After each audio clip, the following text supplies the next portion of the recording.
que hoje é a educação infantil, como vocês bem sabem? Brincar, que é um ambiente natural, a ambiência, os processos de socialização, de compartilhamento, cooperação se dão à maneira lúdica das brincadeiras, cuidar e aprender.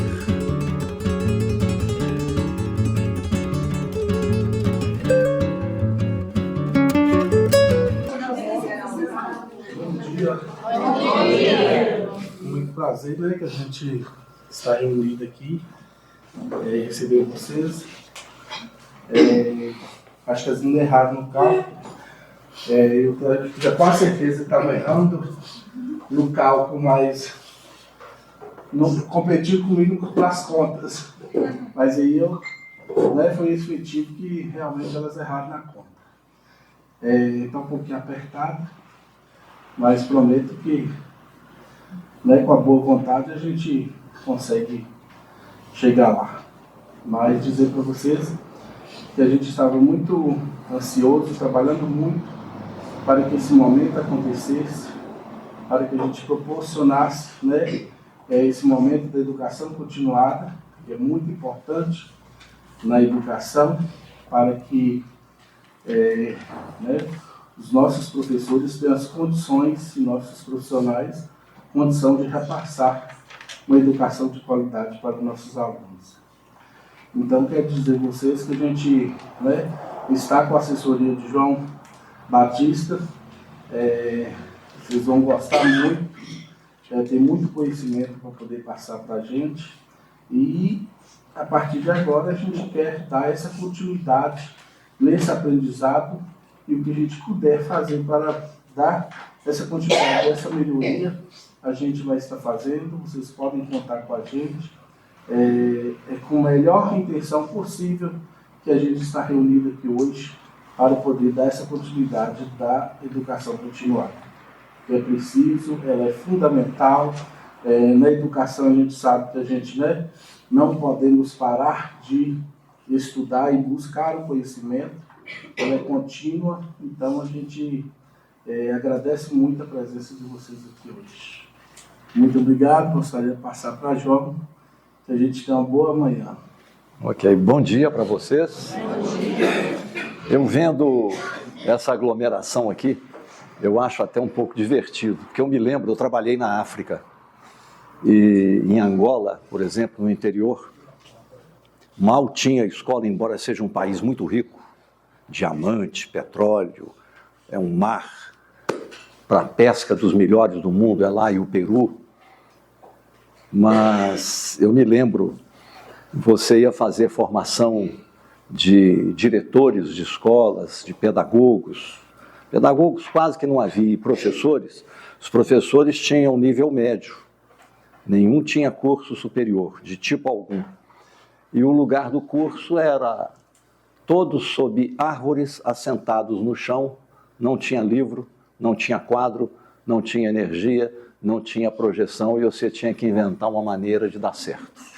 Então, dificuldade é feita para ser resolvida, né? Enfim, vamos ver se nós temos uma boa jornada nessa manhã. Nós vamos trabalhar 2 arquivos que eu já combinei com a secretaria. Eles serão enviados para cada uma de vocês. Eu sugiro a vocês que abram no seu computador, no seu tablet, o arquivo do nosso curso de formação, e vocês vão colecionando esses materiais que vão ser úteis para vocês ao longo de toda a vida profissional, como material recorrente de consulta, de pesquisa, de orientação. E podem compartilhar à vontade com quem quiserem, tá bem? Bom, esse aqui não é novidade para vocês. Eu não vou me deter muito, porque, de um modo geral, todos e todas já têm conhecimento da Base Nacional Comum Curricular, mas eu vou me ater à parte dedicada à educação infantil, fazer uma breve recapitulação com vocês. Repetindo, esse material ficará disponível. Em seguida, eu vou entrar com outro arquivo, que é uma metodologia que eu criei, chamada Índice Guia, Índice de Qualidade da Gestão da Sala de Aula Educação Infantil. Eu li a literatura sobre educação infantil e tentei transformar numa metodologia que ajude o profissional da educação infantil em seu trabalho dentro da escola, em sala de aula, em todos os níveis, da creche até a pré-escola. Eu fiz a mesma coisa para anos iniciais e a mesma coisa para anos finais. Amanhã, por exemplo, nós vamos trabalhar com o ensino fundamental. Esse material vai ser apresentado aos colegas de vocês. Mas antes de começarmos, só para começar a conhecer vocês um pouco mais. Quem aqui é professora ou professor de pré-escola, primeiro e segundo períodos? Por gentileza, levante o braço, só para conhecer.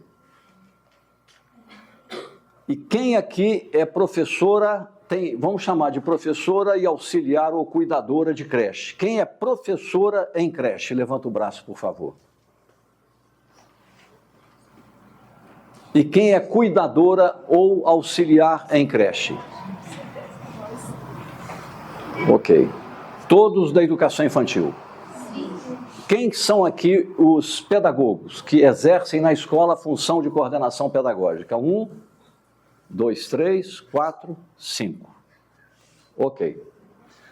Agora, a segunda questão que me interessa muito. Quem aqui é residente em Verdelândia? Levanta o braço, por favor.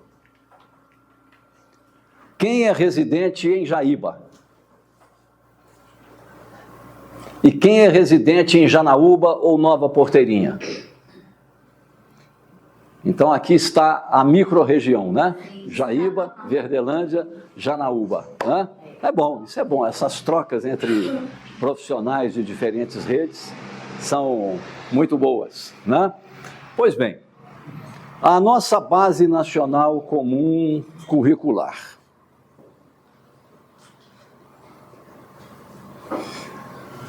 Ela tem uma característica extraordinariamente interessante. Ela é a primeira proposta nacional vinculatória para todo o país, a escola pública, a escola municipal, estadual, federal e a escola privada ou particular. Não há nenhuma diferença construtiva.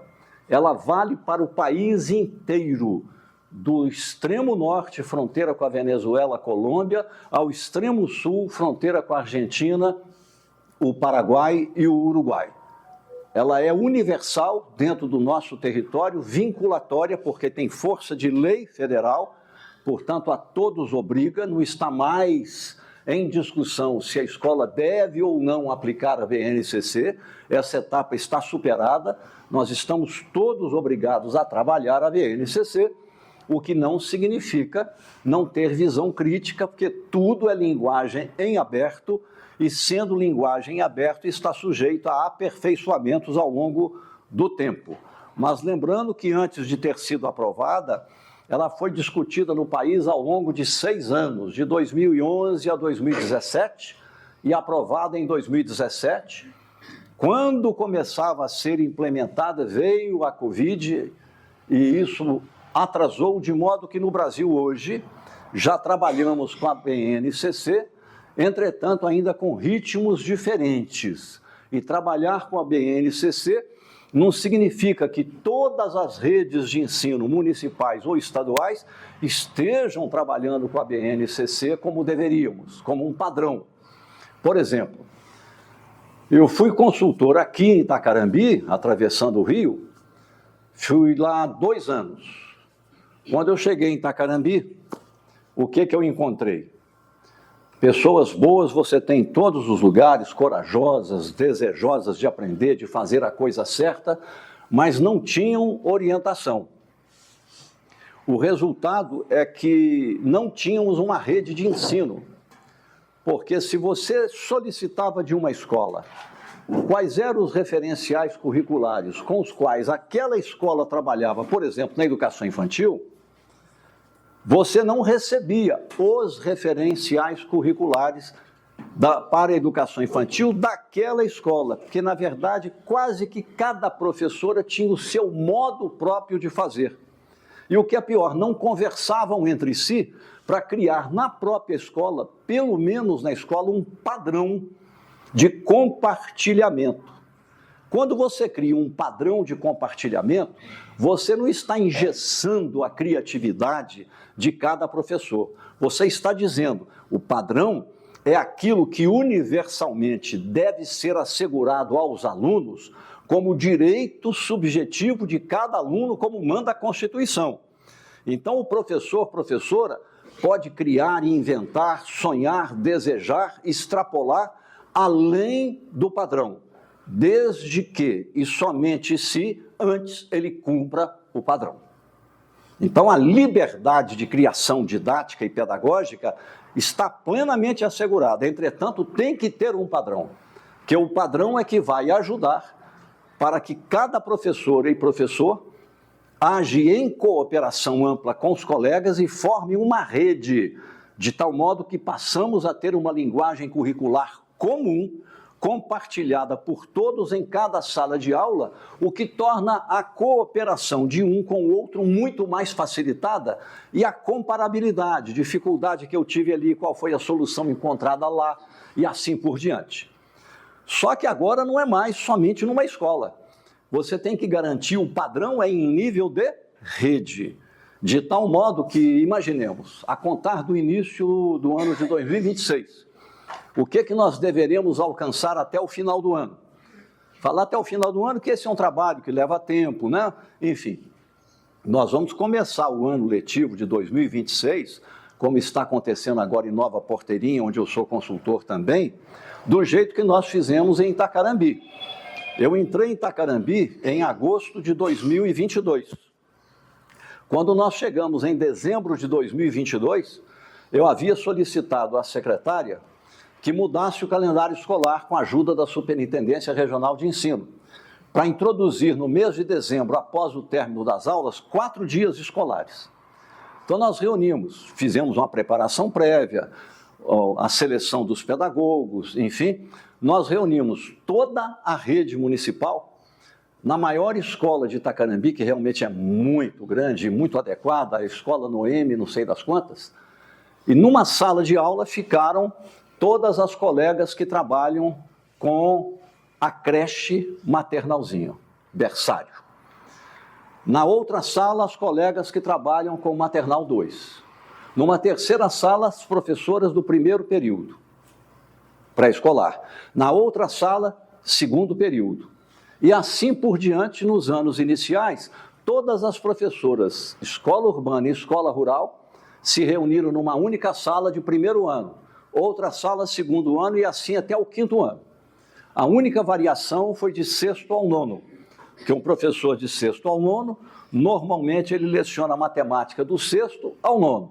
Então, aí nós reunimos por disciplina, tudo em sala separada, cada sala um coordenador. A regra do jogo era todo mundo já ter lido a BNCC, todo mundo tinha recebido a matriz padronizada de planejamento semanal de aula, e durante 3 dias, tempo integral, manhã e tarde, a rede municipal de Itacarambi fez e concluiu os planejamentos semanais de aulas que foram introduzidos em toda a rede de ensino, lá são 16 escolas, no ano de 2023. Quando veio a Prova Brasil e o IDEB de 2023, Itacarambi saltou de 5,2, que era um IDEB muito baixo, para 6,5 igual de Montes Claros, e o maior de toda a região. De toda a região. Isso em um ano. Um ano. Portanto, não me digam que há o impossível. O impossível é aquilo que nós ainda não tivemos a coragem de descobrir e tentar fazer. Não há o impossível, desde que seja, obviamente, algo humano, né? No caso de Nova Porteirinha, o que nós fizemos? Que eu sou consultor lá, comecei mais cedo lá do que aqui. Lá eu comecei em fevereiro, aqui foi praticamente em maio. O que eu fiz? Eu combinei com Itacarambi para todas as pedagogas de Nova Porteirinha fazer um estágio em Itacarambi. Ficaram lá 3 dias. 3 dias. Recebidas pelo secretário, pela secretária adjunta, que é uma coordenadora muito boa, pelas pedagogas, e visitaram as escolas. Visitaram as escolas, o pessoal de educação infantil, o pessoal do ensino fundamental. Levaram o material, estudaram, e neste sábado agora, eu vou estar lá, eu vou coordenar a jornada, todos os professores, esse sábado é do ensino fundamental, separados por sala de aula, como já tem os materiais, vão fechar os planejamentos semanais de aula para todo o segundo semestre desse ano e para o ano que vem. Então, Nova Porteirinha já começa a trabalhar com padrão curricular agora. No outro sábado, dia 16, vai ser a vez da educação infantil. Vão fazer a mesma coisa. Eu estou até sugerindo aqui ao secretário, ver se vai um grupo de pelo menos umas 5 pessoas acompanhar o que vai acontecer lá e ver se no final do ano a gente faz uma jornada desse tipo e entra 2026 com a rede funcionando com um padrão curricular. De tal modo que seja escola rural, seja escola urbana, você chega lá, por exemplo, no primeiro período da pré-escola, o que a professora tal está trabalhando na zona rural é a mesma coisa, planejamento idêntico ao que a professora está trabalhando na escola urbana. Repito, isso não retira a criatividade, a iniciativa, as características próprias de cada profissional. Vocês mantêm o jeito como fazem, só que agora tem um padrão. E esse padrão vai se tornar, por assim dizer, uma referência, uma expectativa e, com o tempo, uma exigência. Aí você pode falar que tem uma rede. Por enquanto, nós não temos uma rede aqui. Como não temos ainda em Nova Porteirinha. Ainda não temos, teremos, mas ainda não temos. Isso é um problema? Claro que é um problema. Mas é um problema que transtorna? Não. É um problema humano que nós vamos superar, e superar com tranquilidade, até porque a BNCC é o primeiro currículo que esse país tem, que é obrigatório.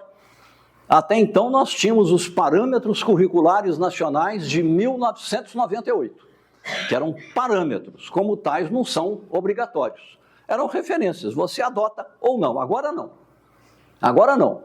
Tanto é verdade que nós estamos começando a aplicar a BNCC, que a Prova Brasil deste ano, que será em outubro ou novembro, pela primeira vez, basear-se-á no currículo da BNCC. Em 2023, por exemplo, a Prova Brasil não se baseou na BNCC, se baseou no currículo de 2003, que é o currículo dos PCN.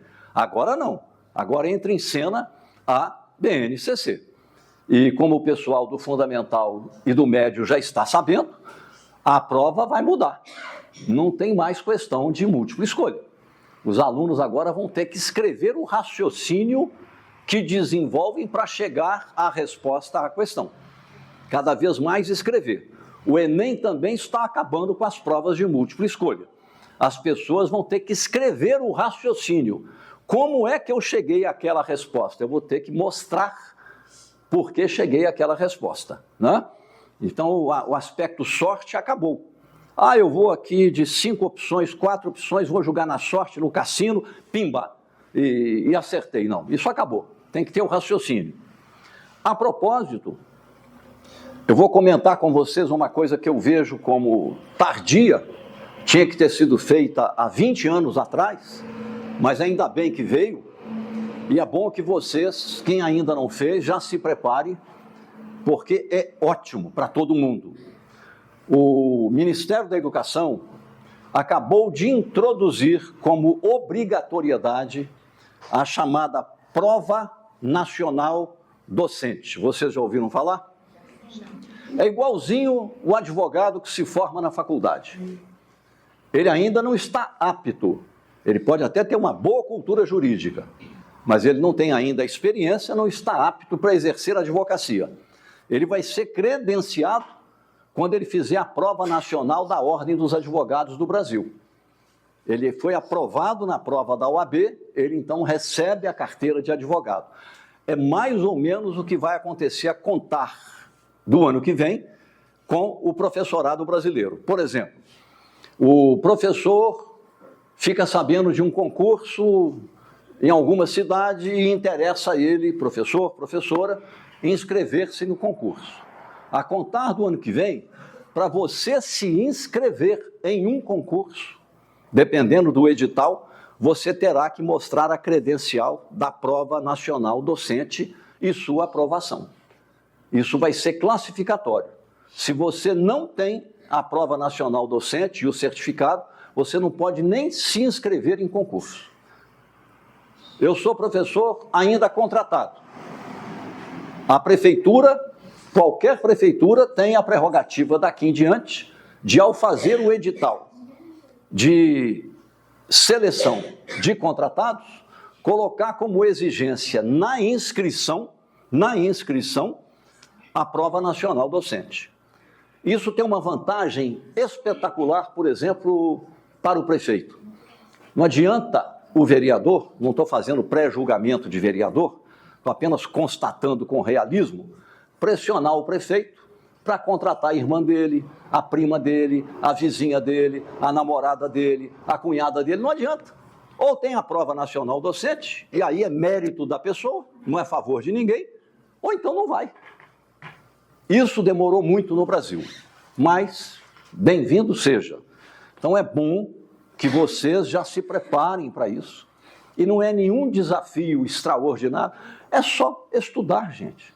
Só estudar. Olha, eu não sou melhor do que ninguém, felizmente. Então você vai ter que fazer um cursinho para nós. Não, né? Abrir um cursinho. Eu apenas aproveitei as oportunidades que a vida me proporcionou. E tudo ligado à educação. É o que nós precisamos fazer. É o que nós precisamos fazer. Eu tenho 77 anos de idade. Eu não tenho 47. Eu dirijo 2.200 quilômetros todo mês. Todo mês. Só para vir para cá e voltar são 1.300.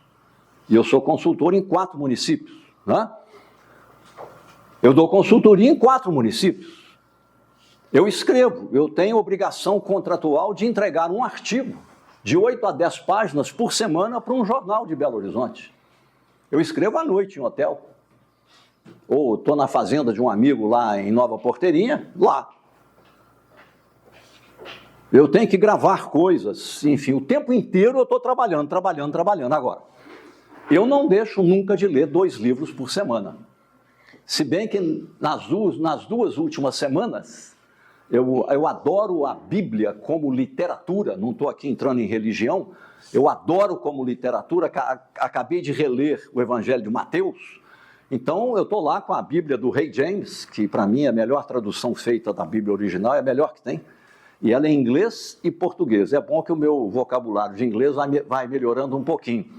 É o que eu estou lendo, eu estou sempre lendo, eu não paro de ler. E escrevo todo dia eu escrevo. Todos os dias eu escrevo. A nossa profissão, aliás, como qualquer profissão exigente, a de médico, a de advogado, de engenheiro, você tem que estudar continuamente. Não tem como. Continuamente nós temos que estudar. A educação infantil, por exemplo, é uma área novíssima. Ontem, pode-se dizer, tem aí 20 anos, educação infantil era chamada de jardim de infância. E o jardim de infância era brincar e cuidar. Maravilhoso, mas muito limitado. O que hoje é educação infantil, como vocês bem sabem? Brincar, que é um ambiente natural, a ambiência, os processos de socialização, de compartilhamento, cooperação se dão à maneira lúdica das brincadeiras, cuidar e aprender. A educação infantil foi completamente pedagogizada e, portanto, didatizada. É a área que mais requer acompanhamento metódico, observação metódica e registro. Você tem o portfólio da criança, que todo dia o que produz, ou como ela faz, ou o progresso observado, tem registro daquilo. Você tem, ao final de cada semana, a consolidação de uma avaliação do desenvolvimento integral da criança, porque educação infantil é desenvolvimento integral, por isso é mais difícil, porque uma coisa é você trabalhar segmentando por disciplina. Você tem o domínio científico do discurso da disciplina, você, a partir daquilo, organiza as aulas. A educação infantil, não. Você tem que observar 5 campos de experiências. E cada campo de experiência é de uma complexidade impressionante. E tudo isso decodificado na forma de habilidades. E você sequencia as habilidades, combina uma habilidade de um campo com a outra habilidade dos demais campos, portanto, você trabalha de modo integrado pelo menos 5 habilidades ao mesmo tempo durante um dia, eventualmente durante 2 ou até durante uma semana, e vai fazer registro disso, trabalhando 5 campos de experiências ao mesmo tempo. Se você não estuda, não tem método, você se perde. Você se perde no meio do caminho. Aí você fica no ativismo e sem controle intelectual, cognitivo, pedagógico do que é que você está fazendo e para que você está fazendo e quais são os impactos e resultados daquilo que você está fazendo. Então, hoje é a área mais nobre, mais desafiadora, mais fascinante. Se eu tivesse hoje 18 anos de idade, se eu me mantivesse ligado à área da educação, provavelmente eu iria para a música. Certamente eu iria para a música e ser fazendeiro e músico. Seria fazendeiro e músico, né? Mas se eu me mantivesse na área da educação, eu iria para a área da educação infantil, estudar a área da educação infantil, porque todo dia tem uma descoberta. Exemplos. Meu tempo não tinha educação infantil. Eu sou filho de um médico, que era diretor do IPSENG, diretor clínico, e de uma pianista. 8 irmãos. Nenhum de nós jamais entrou numa escola de educação infantil, porque não havia. Não havia, nem no interior, de onde nós viemos, e nem em Belo Horizonte. Quando chegamos, não tinha nenhuma escola de educação infantil. Educação infantil, como nós a conhecemos, é um assunto que começamos a falar da Constituição de 1988, que garantiu a educação infantil como direito subjetivo da criança. De lá para cá é que o Brasil começou a descobrir o que é educação infantil. E de lá para cá é que o Brasil começou a compreender que agora mudou. É cuidar, brincar e aprender. Na linha de educação integral. Na linha de desenvolvimento integral. Melhor dizendo, desenvolvimento integral. Porque trabalha o psiquismo da criança, as emoções da criança, as paixões da criança, o corpo da criança, os movimentos, os sentidos das crianças, as cores, os sons, tudo integrado com a dimensão cognitiva, da sociabilidade, das emoções, do aprendizado estético, da cooperação, da formação de valores, educação para o desenvolvimento do caráter e tudo mais. É o ser humano integral. É o desafio mais nobre da educação e o mais difícil é o que vocês escolheram. Não é para amadores, não é. E frequentemente tem que ser para pessoas que estão bem preparadas ou se preparando bem e que têm paixão pelo que fazem. Porque se não tiver paixão pelo que faz e achar que ali é ponto de passagem, procura outro caminho, porque certamente está no caminho errado. Está no caminho errado, né? Enfim. Mas tem algumas vantagens. Por exemplo, nenhuma de vocês precisa gastar dinheiro com academia. Porque educação infantil é joelho no chão, né? É mexe para cá, mexe para lá o tempo inteiro, então, enfim. Só dos recursos que tem. Pois é. Bom, a BNCC está estruturada, mas é uma estrutura aberta. Ela pretende responder por até 60% de um currículo. Os demais 40%, ela convida os profissionais, com base nas suas vivências transformadas em experiência pensada, a inventarem os outros 40% do currículo. E para nós desenvolvermos melhor o currículo da BNCC, nós temos que aprender a valorizar cada colega, a valorizar cada prática em cada escola, em cada sala de aula, em cada município, sem nenhuma distinção. Porque talento está distribuído entre todos, inteligência entre todos e assim por diante. Em todo lugar cria-se alguma coisa bonita, relevante, significativa. Só que ninguém fica sabendo, que a gente mesmo às vezes não dá valor a uma boa coisa que faz, a uma boa invenção didática que criou e assim por diante. Eu sei, por exemplo, que vocês se dedicam muito, provavelmente em cadernos, tentando detalhar as atividades que serão desenvolvidas em cada dia da semana em sua sala de aula com as crianças. Se alguém tivesse o cuidado, autorizado, de pesquisar, acompanhar os registros, as atividades propostas, etc., a síntese final seria uma coisa maravilhosa, a quantidade de descobertas que nós faríamos a partir das experiências das pessoas. Mas olhem o vocábulo que eu usei: vivências e experiências. Vivência é fundamental, que é a base prática daquilo que você faz. Mas eu posso fazer vivência em cima de vivência, em cima de vivência, ao longo de toda a minha vida profissional. É como se eu estivesse empilhando tijolo sem colocar o cimento e sem colocar a estrutura de concreto.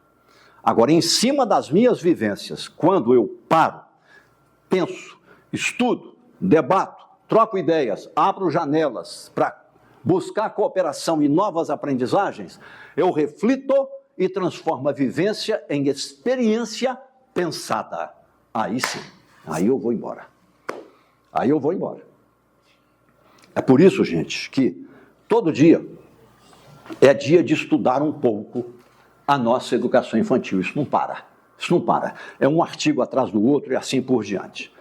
Então, nós temos a universalidade, que é um discurso nacional, combinado com a particularidade ou a singularidade, que é o que vocês podem criar aqui. Portanto, a BNCC é uma proposta curricular em aberto. 60% é o que ela pretende que a proposta conhecida represente, e os 40% estão em aberto à procura, à espera de desenvolvimento. Aqui eu vou dar um salto, entrei aqui na educação infantil, direito de aprendizagem e ser conhecido. Eu vou chegar onde interessa mais. Esse material está com vocês, eu vou ocupar um pouquinho aqui com o conceito de competência.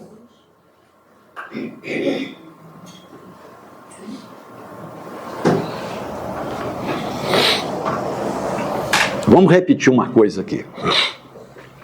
Leiam em voz alta para mim o que está escrito nessa tela. Competências são as operações mentais da inteligência, por meio das quais o sujeito intencional, a criança, por exemplo, se situa no mundo, nomeia e relaciona objetos, e pessoas em situações determinadas. Portanto, estabelece intencionalmente relações práticas e simbólicas, linguagem, representação, entre objetos e pessoas, e situações ambientais no tempo e no espaço. Parece complicado. É um pouco. E parece que eu estou falando de adultos. Não, estou falando de criança. Então vamos lá na sua escola agora, sair da teoria. Vamos lá na sua escola. Está na hora do recreio. Cada uma de vocês conduz as crianças em fila até o refeitório. Elas vão tomar o seu lanche organizadinhas e tal, com cuidado de não sujar. Se sujar, limpa, devolvem o vasilhame, agradecem a cantineira pelo lanche que receberam. E é igualzinho o filhote de passarinho na hora de começar a voar. Na hora que o corpo inclina fora do eixo, pode saber que a resposta para equilibrar é abrir a asa. Abriu a asa, caiu no mundo e sai voando. Aí a criança acabou de tomar o lanche, ela chega na borda de onde está o refeitório e ali tem grama, caixa de areia, o parquinho com os vários objetos do parquinho, uma série de coisas. ela sai correndo, vai para a caixa de areia, fica 2 minutos, dali ela vai para o gramado, fica 2 minutos, dali ela vai para o parquinho, no escorregador ela fica 1 minuto, ela passa para a gangorra, fica 2 minutos, tem um joguinho de futebol acontecendo, ela corre lá, fica um pouquinho no jogo de futebol, vai para a amarelinha, corre daqui, corre dali, mas na cabecinha dela o que está? Na hora que ela saiu do refeitório, ela já tinha divisado o ambiente inteiro, ela viu tudo. Cilindro de gás, cilindro colorido de coleta de lixo, tudo, todos os objetos, viu coleguinhas mais velhos, mais novos, viu os adultos, quem é professora, quem é servidor da escola, viu tudo e a cabecinha foi escolhendo, pá, na caixa de areia, porque 2 minutos para uma criança é uma eternidade. Vai para o gramado, vai daqui, vai para ali e tal, e tal, e tal, e tal. São escolhas que ela está fazendo, escolhas que ela está fazendo. Então vamos ver se aplica ao nosso caso. São operações mentais, escolhas que ela está fazendo, não sou eu que estou escolhendo por ela, da inteligência, porque ela tem tanta coisa diante dela que ela reduz aquele mundo infinito a preferências, agora é isso, e tal, com espontaneidade, né? Não para pensar, é fazendo, escolhendo e assim vai, mas ela comanda, dos quais o sujeito intencional. Quem é o sujeito intencional da ação? A criança. A criança se situa no mundo. Você, para estar no mundo, não precisa conhecer o mundo inteiro. Você estar no mundo significa você ir aprendendo o que é autonomia moral e intelectual para, em quaisquer situações, você ter a coragem de fazer as suas escolhas dentre opções possíveis e assumir-se com responsabilidade individual e social a partir das escolhas que você faz. Melhor ainda se tiver um sentido de justiça no mundo para não causar dano ao outro, né? Isso tudo são aprendizados. Nesse processo, na dimensão cognitiva, a criança já tem um repertório, já tem um vocabulário internalizado. Ela sabe que grama é grama, que caixa de areia é caixa de areia, que parquinho é parquinho, não é telefone. Ela sabe que o cilindro cinza é de gás, que os cilindros coloridos são de coleta de lixo, conforme o tipo de material. Ela tem um repertório.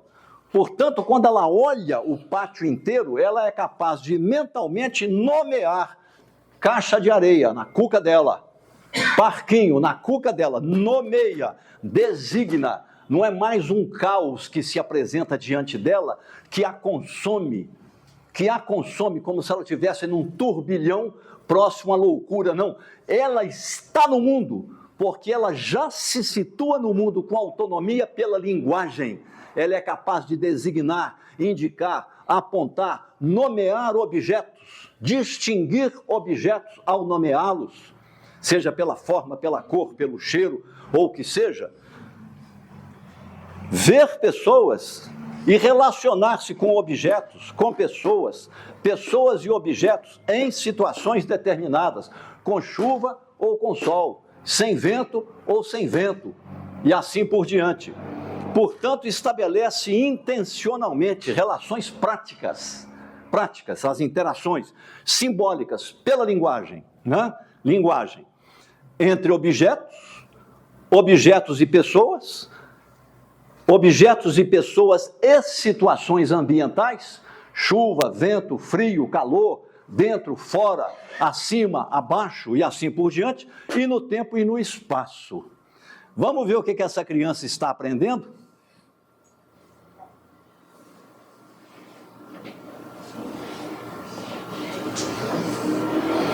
Olha o que ela está aprendendo. No nível básico, em cada ação dessa, no nível básico, presentativo, ela está presente. Estão as ações que tornam presente o objeto do conhecimento para o sujeito. O sujeito é ele, né? O objeto são todas essas coisas. O que ele aprende são realizadas principalmente pelas seguintes operações mentais. Identificar. Essa criança não identificou vários objetos? Indicar. Mentalmente ela não indicou, não fez uma seleção? Localizar, sabe a direção, onde está, entre tal coisa e tal coisa, acima de tal coisa, abaixo de tal coisa, ao lado de tal coisa, próximo a tal coisa e assim por diante. Descrever se é plano, se é grande, se é pequeno, se é largo, se é comprido, se é multicolorido, tem uma cor só e assim vai. Discriminar, distinguir dos demais, apontar, constatar, nomear, adiante ler, observar, perceber, posicionar, reconhecer, representar e suas correlatas. Tem adulto que não sabe fazer isso. Tem adulto. Eu paro o carro. Senhor, por gentileza, o senhor pode me indicar onde é a praça tal? Ah, a praça tal é ali à esquerda. Não correlaciona a esquerda com o movimento de braço. Esquerda, direita. É muito comum, porque as pessoas não tiveram a oportunidade, na idade certa, de vivenciar isso aqui. Até a vivência disso se transformar em experiência consolidada. E olha que coisa interessante. Para a criança se alfabetizar na idade certa, que é aos 6 e aos 7 anos, nunca aos 8 anos, ah, mas a criança pode ser alfabetizada na educação infantil pré-escolar? Objetivo? Não é. Mas poder, pode. Se acontecer, qual é o mal que fizemos à humanidade? Nenhum. Aliás, a Emília Ferreira falava isso. Não é objetivo específico da educação infantil alfabetizar a criança, mas vai acontecer. Querem a prova de que vai acontecer? Vocês lembram que até 2007 a educação infantil tinha 3 anos na pré-escola? Vocês lembram disso? Período 1, período 2, período 3? Que a educação infantil ia de 0 a 6 anos de idade? E o fundamental tinha 8 anos, começava aos 7 até os 14? Por que mudou em 2007? Que as pesquisas mostraram, a partir de Portugal, que as crianças podem e devem ser alfabetizadas aos 6 e, no máximo, até os 7 anos de idade. Então, o fundamental passou a ter 9 anos e a educação infantil passou a ter 5 anos e 11 meses. Perdeu 1 ano, fundamental ganhou 2. Na verdade, ninguém perdeu nada, todo mundo ganhou. Mas o Brasil tem umas teimosias horrorosas, às vezes, ficou insistindo até 2017 que a idade certa para alfabetizar era até os 8 anos de idade no 3º ano. Aí a minha colega, professora alfabetizadora do 1º ano, já que a idade certa é até os 8 anos, então eu não preciso aqui, passa para o 2º ano, eu não preciso aqui, chega no 3º ano, o analfabeto funcional passando para o 4º ano e não lê nada. Essa bagunça acabou, agora é ordem na casa. Alfabetizar é aos 6 anos e aos 7 anos. Aliás, tem uma boa notícia. O Renalfa, todo mundo sabe o que é o Renalfa, né? A Rede Nacional de Alfabetização, recém-criada, mostrou que na avaliação de alfabetização de crianças do 2º ano, 7 anos de idade, em 2023, somente 52% de todas as crianças estavam alfabetizadas, ou seja, 48%, ou quase a metade, não. Um fracasso. 2024, já com o Renalfa em ação. Como é que o Renalfa faz? De 3 em 3 meses ele faz uma avaliação nacional universal de fluência de leitura e habilidades de escrita de 100% das crianças do 2º ano em cada sala de aula de cada escola do Brasil, no campo e na cidade. 3 em 3 meses, monitoramento de processo. Já subiu para 72%. Mas nós temos que chegar em 100%. Vai estar bom quando for 100%. Nenhuma criança ficar para trás. Nenhuma, absolutamente nenhuma. Mas estamos melhorando, tá? Se a criança tem esses domínios, desses verbos no infinitivo, grafados em vermelho, o verbo no infinitivo denota o quê? Propósito, objetivo, né? Olha o que ela é capaz de aprender ao longo da escolaridade, na medida que ela vai entrando no ensino fundamental e progredindo.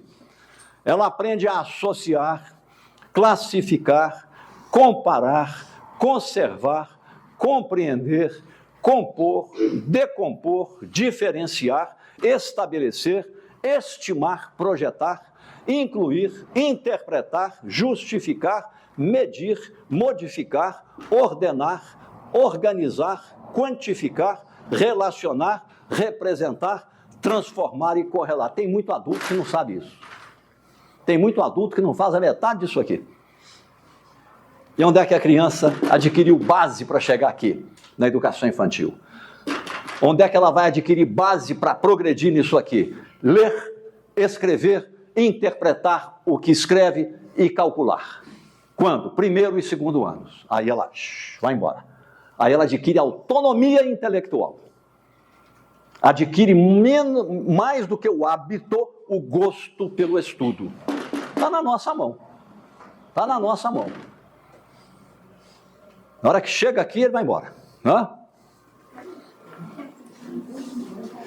E no nível mais amplo, que aí já está chegando no ensino médio, se o aluno domina todos aqueles objetivos cognitivos grafados em vermelho na lâmina anterior, ele vai além, analisar, antecipar, avaliar, aplicar, abstrair, construir, criticar, concluir, supor, deduzir, explicar, generalizar, inferir, julgar, prognosticar, resolver, solucionar e suas correlatas num grau de complexidade maior. Se a professora e o professor não sabem isso, ele não vai saber exigir cognitivamente do aluno o que o aluno é capaz de fazer. Subestima a inteligência do aluno. O aluno entra em processo de desaprendizagem. É o que está acontecendo no primeiro ano. Porque quando nós universalizamos a educação infantil no Brasil, quase todo mundo, menos eu, falava: agora a alfabetização vai alavancar, que o aluno virá do segundo período da educação infantil muito melhor preparado para a alfabetização do que até então acontecia, que era só brincar e cuidar. Qual é o problema? O problema é que, aqui na rede municipal, você está na sua escola de educação infantil. As crianças saem do segundo período e vão para a escola dela de anos iniciais, primeiro ano. Só que a diretora da sua escola e a diretora da escola dela não conversam sobre a escola sua e a escola dela. A pedagoga da sua escola e a pedagoga da escola dela não conversam entre si. Você que é professora do segundo período e ela que é professora do primeiro ano não conversam entre si. Então, tudo que vocês fizeram na educação infantil segundo período vai para a gaveta, porque não é cultura organizada, troca de conhecimento. Aí a professora do primeiro ano, no mês de fevereiro, vai fazer o quê? O diagnóstico de entrada dos alunos sem ter lido o diagnóstico de saída do segundo período. Isso ainda no Brasil acontece predominantemente na mesma rede de ensino. E quando a escola, o prédio, tem aqui uma ala da educação infantil e uma ala dos anos iniciais e uma só diretora, também acontece. Também acontece. As pessoas criam barreiras de comunicação e inventam problemas que não tem nada a ver com a desigualdade social.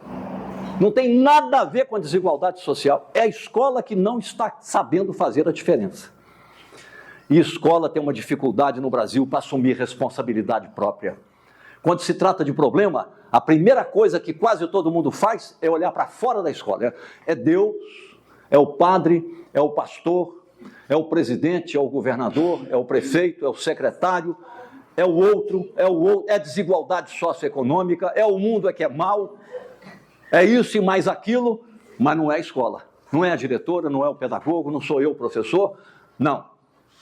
Tudo está do lado de fora, ou seja, os adultos se dão direito de se infantilizarem porque não olham cara a cara os problemas e não se veem como parte constitutiva, geradora do problema. Se eu não consigo me enxergar como parte geradora do problema, eu não vou conseguir me enxergar como parte da solução do problema. Aí eu espero uma solução fantasiosa, mágica, alguém vem cá nos salvar. Aliás, o Brasil Quando você leva para o campo da política, tem muito disso. Alguém vem cá nos salvar. E cada vez que eles querem um salvador para resolver os problemas do país, sai da frente que é chumbo grosso. Chumbo grosso, em cima de quem? Em cima do povo, né? Em cima do povo. Ô João, isso é verdade, porque os pais, quando a gente está no segundo período, os pais elogiam muito o professor, o desenvolvimento da criança. Uma mãe já virou para mim e já falou assim, ó, meu filho sabia fazer um nome, foi para o primeiro ano, não está sabendo fazer nada.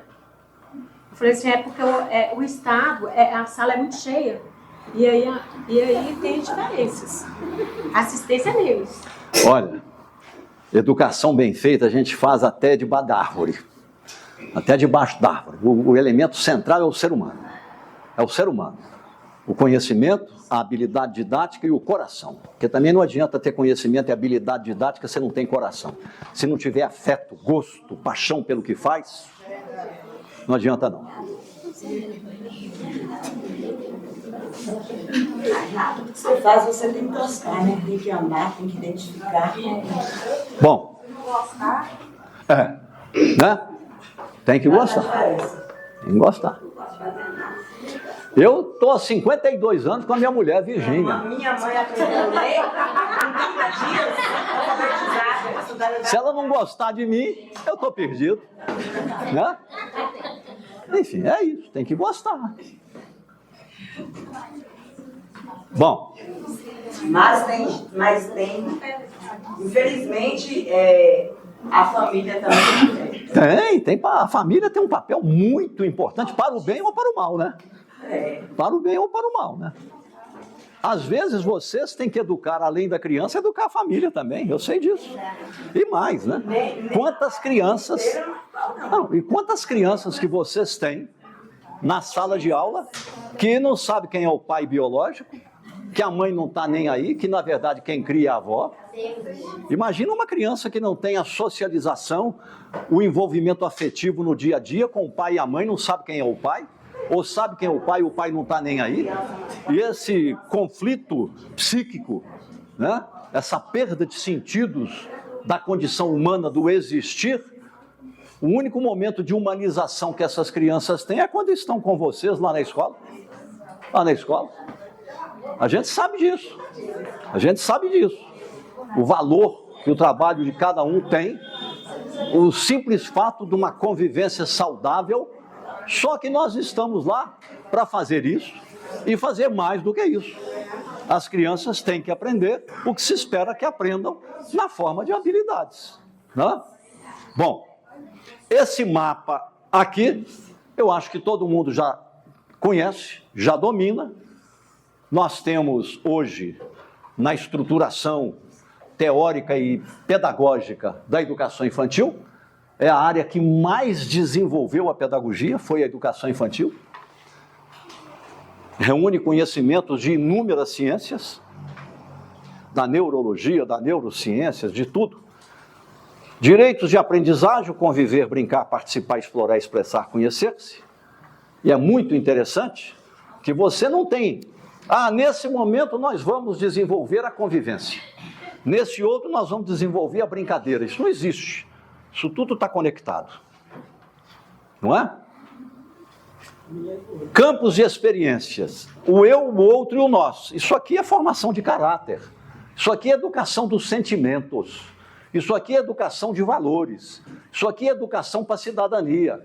Isso aqui é educação para a paz. Isso aqui é educação para a vida em democracia, que é a vida do ser humano inteligente em sua grandeza, não é? Não é sob tirania, enfim. Isso é essencial. Essencial. Aí vem gente dizer que escola sem partido. Eles não estão falando sobre partido, não. Eles não querem debate, não querem ideia florescendo na escola, discussão, livre opinião, o direito do professor a pensar, expressar a opinião. Sem isso, não é escola, né? Corpo, gestos e movimentos, traços, sons, cores e formas, oralidade e escrita, espaços, tempos, quantidades, relações e transformações. Vocês se recordam que a cada campo de experiência corresponde o quê? Um conjunto típico de habilidades. Olha aí. Crianças de 0 a 1 ano e 6 meses. A cada campo de experiência, que são 5, você tem conjuntos típicos de habilidades para a criança de 0 a 1 ano e 6 meses. Então você, minha colega, que é cuidadora de criança, mas isso aqui é a pedagoga que precisa saber, é a professora que precisa saber. Não.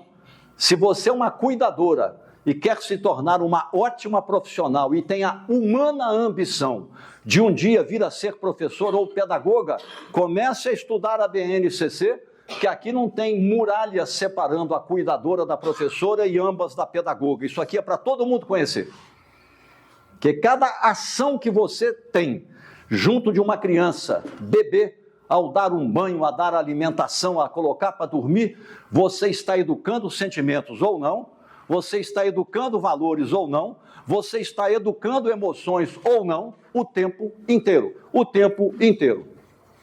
É por isso que o ser humano que eu mais valorizo é a mulher brasileira pobre, que teve seus 3, 4, 5, 6 filhos e os criou, e todos têm caráter e deram gente. Ela não tem cultura acadêmica, nunca entrou numa escola, a escolaridade é baixa, tem dificuldade de renda, às vezes é ela sozinha, porque o marido já morreu, então sumiu, e ela deu conta e educou os filhos, e todos os filhos têm caráter, são pessoas nobres, pessoas de bons sentimentos, bons valores, íntegros, dignos, e assim por diante. Essas são heroínas, o resto não. Essas são. São as pessoas que eu mais valorizo nesta vida. São essas, né? Que só enfrentaram dificuldades e triunfaram, né? Por quê? Porque os filhos são seres humanos, né? Seres humanos humanizados. Então aqui estão as habilidades. Ou seja, gente, não é para amador. E eu tenho que trabalhar essas habilidades. Essa semana eu vou trabalhar o eu, o outro e o nós. Na outra eu vou trabalhar o corpo, gestos e movimentos. Isso não existe. Você trabalha todo dia cada um dos campos de experiência. O modo mais interessante é você selecionar uma ou duas habilidades aqui, uma ou duas aqui, integrá-las no planejamento e trabalhar isso junto com as crianças o tempo inteiro. Não significa que você não vai voltar mais a elas depois de trabalhadas, não. Você volta recorrentemente, mas vai avançando. Então é um planejamento sofisticado, é um planejamento desafiador, difícil. Olha o que você está lidando. Oralidade, escrita, espaço, aqui é a matematização. Quando você vai na última habilidade, vocês vão ver lá na criança do segundo período da pré-escola, qual que é a última habilidade aqui em espaços, traços, tempos, quantidades, relações e transformações. Então nós temos isso é um mapa, é uma síntese que eu fiz para facilitar para vocês. Aqui nós temos as crianças de 1 ano e 7 meses a 3 anos e 11 meses, que é o maternal 2. Aqui o primeiro período, 4 anos a 5 anos e 11 meses, primeiro e segundo período, eu coloquei junto. Olhem a última habilidade. Expressar medidas e construir gráficos. Que tipo de gráfico? A criança já aprendeu com vocês a relacionar quantidade e número. Quantidade é concreta, ela pega, né? Quantidade de pedrinha, quantidade de pauzinho, quantidade de qualquer coisa e tal, e começa a relacionar com uma coisa abstrata que não existe na natureza, que o homem inventou por convenção. O 0, o 1, o 2, o 3 e assim por diante. Olha o desafio intelectual que é o ser humano relacionar quantidade e número. Quantidade, para nós é trivial, mas isso levou milhões de anos até que os seres humanos desenvolvessem isso. Milhões de anos, né? E essa criança, ela tem uma turminha com 20 colegas, 12 meninas e 8 meninos. Aí a professora vai ensinando, chama uma aluna, faz um traço de cima a baixo aqui. Não vai falar vertical, porque não é o momento da criança aprender isso. Faz um traço em pé. Chama outra coleguinha. Agora faz 20 risquinhos, com o mesmo espaço entre um e outro. Chama um terceiro colega, escreve de 0 a 5. Um outro de 6 a 10. Um outro de 11 a 15, quem souber. Tem criança que sabe tudo. De 16 a 20. De 0 a 20. Tem 20 crianças na sala. Chama outro aluno, para todo mundo participar. Quantas meninas são? 12. O que nós vamos fazer? Vai lá no número 12. Agora puxa um traço para cá. Não vai falar que é paralelo aqui, porque não vai entender o que é paralelo. Nem que é perpendicular a esse eixo vertical. Puxa um traço para cá. Chama outra criança. Desce esse traço até lá embaixo. Agora pode colorir de azul. São as meninas. Vamos ver os meninos? São 8. Número 8. Puxa um traço para cá. Desce. Vão colorir de amarelo. Gráfico de barras. Aprendeu no segundo período. E se a minha colega professora do primeiro ano de alfabetização não souber trabalhar com gráfico de barras? Essa criança vai desaprender o que ela aprendeu na pré-escola. Mas gráfico conversa não dá para nada. Não tem necessidade. Então nós temos que trabalhar isso. Começar no primeiro período, segundo período, não. É coisa simples da realidade dele, igual a gente trabalha alimentação, ele já trabalha gráfico de preferências. Então, a gente tem já uma dinâmica já da sala de aula para levar o aluno a fazer descoberta. Isso que é o mais importante. Exatamente, é isso aí. Né? Ok? Eu só falo assim, só estou dando só um exemplo. Assim, né? E aqui, eu introduzi esse último quadro, que é o que mais me preocupa, que é o quadro das transições, né? É o quadro das transições. A criança vai para o primeiro ano do ensino fundamental, a diretora da escola que vai recebê-lo, a pedagoga e a professora que irá recebê-lo, precisa conhecer isso aqui da educação infantil. É o diagnóstico de terminalidade do segundo período. O que a criança desenvolveu como educação integral ao longo da escolaridade chamada infantil. Então, a escola que recebe tem que saber isso aqui e tem que ter como base para prosseguir o desenvolvimento da aprendizagem da criança. Mas tem um portfólio que sai da educação infantil e vai para... Exatamente, tá? Bom, esse é o primeiro arquivo. Como é que eu... Vamos ver o outro aqui. Agora nós vamos no mais importante da nossa jornada de hoje. Esse próximo arquivo eu não vou trabalhar ele todo, porque senão ficaria muito cansativo para vocês, mas é importante que vocês entendam o que a metodologia está proporcionando. Chama-se Índice de Qualidade da Gestão da Sala de Aula, Educação Infantil. O que eu fiz? Eu peguei a teoria da educação infantil e o currículo da educação infantil e tentei fazer uma espécie de mapa de estudo para a compreensão pedagógica do que a criança é capaz de aprender e o que o professor precisa fazer na sala de aula. Ok, obrigado. Porque esse índice reúne um conjunto de indicadores. A pontuação máxima que você poderá obter ao se aplicar essa metodologia, é você que vai se aplicar. É você conversando consigo própria. Agora, se você quiser compartilhar com a colega, pode compartilhar. Quiser compartilhar com a pedagoga, são escolhas. Mas eu estou dizendo, isso aqui foi feito para cada educador ter como uma referência para avaliar a si próprio e buscar, tendo esse índice como orientação, superar-se, né? Cada indicador tem uma determinada quantidade de pontos. O primeiro indicador vale até 17 pontos. planejamento semanal, formação continuada e organização do portfólio do professor. O segundo indicador, incentivo à criança, desenvolvimento e finalização de brincadeiras, 20 pontos. O terceiro indicador, espaços da escola, materiais, tempo, ambiente e brincadeira, 12. O quarto indicador, que é o que é mais poderoso, as práticas pedagógicas, 38 pontos. O quinto indicador, professor organiza o portfólio da criança, avalia a aprendizagem e alinha as suas ações com a coordenação pedagógica, 11 pontos. Somando todos, 100 pontos. O ideal é que cada um de vocês, cada uma, ao se aplicar isso aqui, alcance de 70 a mais. Não tem problema se começar com 38. Tem que ser verdadeiro. Ou você tem domínio disso, ou não tem domínio disso. Para facilitar, o que eu fiz?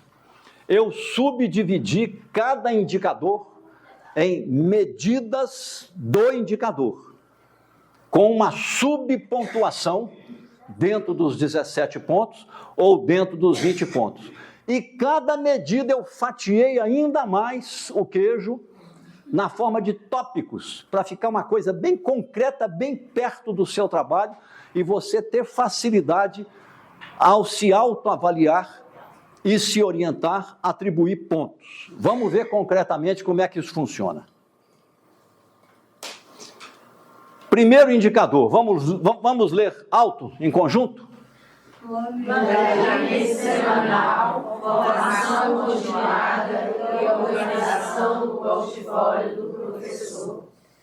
O professor faz formação continuada, elabora e utiliza os planejamentos semanais de atividades, empenha-se para melhorar a qualidade do seu trabalho e a aprendizagem das crianças, interage intensamente com o pedagogo e organiza seu portfólio. O seu portfólio é aquele conjunto de documentos que você vai reunindo. Você coloca o currículo, você coloca o calendário escolar, você coloca os seus planejamentos de aulas, enfim. Cada um tem um estilo de fazer. O portfólio eu estou chamando de portfólio do professor. Vamos ver. Olha aí. Como é que se organiza aquele indicador? Lembra que ele vale 17 pontos, né? Então eu criei a medida, essa coluninha à esquerda é a coluninha das medidas, medida 1, medida 2, medida 3, se tiver 4, se tiver 5, a medida. Aqui eu subdividi cada medida e o valor da medida em tópicos, tópicos e subtópicos, para facilitar a atribuição de ponto. Por exemplo, a medida 1, deixa eu ver, ela tem 1.1.2, deixa eu ver quantos tópicos ela tem.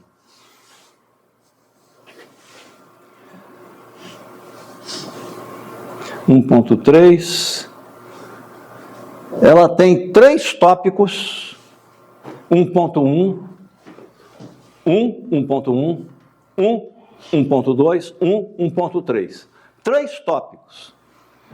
E os tópicos têm subtópicos. Olha aqui. Com base no plano curricular anual, organizado em sequências de planejamento semanais, alinhadas com a proposta curricular municipal, e essa com a BNCC, o professor, professora, trabalhando em grupo e com o pedagogo, 1. Elabora o planejamento semanal de atividades, aulas, dia a dia. Ele faz isso, elabora. Não estou entrando se a qualidade é ótima, mediana ou ruim, mas pelo menos ele elabora. Ganhou meio ponto. É você com você. Você vai se dar esse meio ponto ou não. 2. E entrega o produto na forma de um planejamento da semana e por aula, com detalhamento das atividades ou sequências didáticas. Entrega ao pedagogo. Meio ponto mais meio ponto, você ganhou 1 ponto. Ah, eu ganhei só meio, então você escreve. Aqui vale até de 0 a 1. Você vai ficar com 0, com meio ou com 1. Você é que vai decidir. Tá? 1.2. Na sequência, durante as sessões semanais de horas atividade, que é o módulo 2, formação em serviço, segundo a necessidade, o professor, você, professor, professora. Rever o que foi feito, o planejamento feito. Avalia os impactos no desenvolvimento da criança e o aprendizado do desenvolvimento. Reelabora, se for o caso, e enriquece os planejamentos semanais. Você vai decidir se fez isso. Se fez, meio ponto. Se não foi necessário, que o planejamento anterior estava tão bem feito, você vai ganhar esse meio ponto. 2. Portanto, com rigor conceitual e metodológico e flexibilidade, adapta os seus planejamentos à situação observada de aprendizagem das crianças em sala de aula. Porque todo dia tem uma novidade e assim por diante. Meio ponto.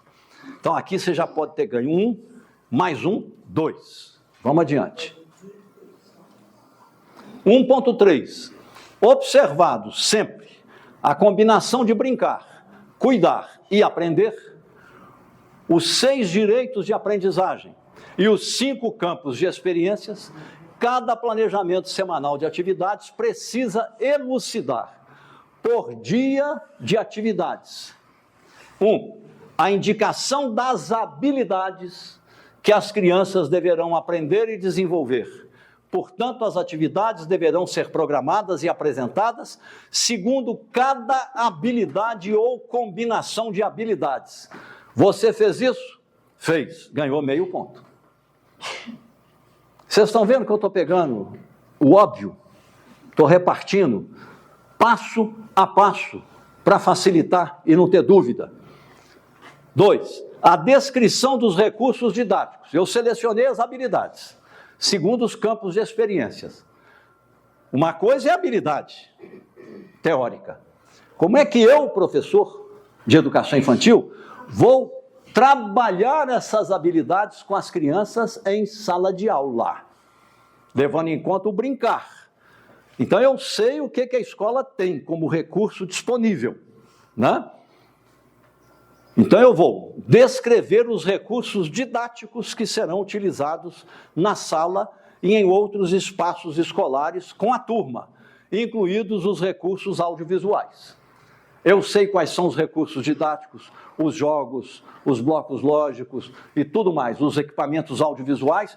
Eu seleciono para a segunda, para a terça, para a quarta, para a quinta, para a sexta, de acordo com as atividades que pretendo desenvolver com as crianças. Por exemplo, eu tenho 16 crianças na minha turma de primeiro período, e eu quero fazer um jogo para desenvolver e verificar quão bem as crianças dominam a habilidade de rapidamente, no tempo de até 2 minutos, identificarem o que está sendo solicitado e serem capazes de organizar e resolver o problema proposto.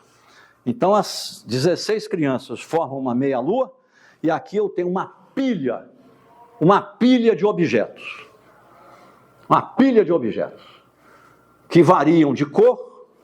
Aí eu tenho que usar a paleta das 7 cores do arco-íris e colocar em dupla essas cores. Então, tem criança que vai receber uma cor, e tem aluno que vai receber uma combinação de 2, e tem aluno que vai receber uma combinação de 3 cores.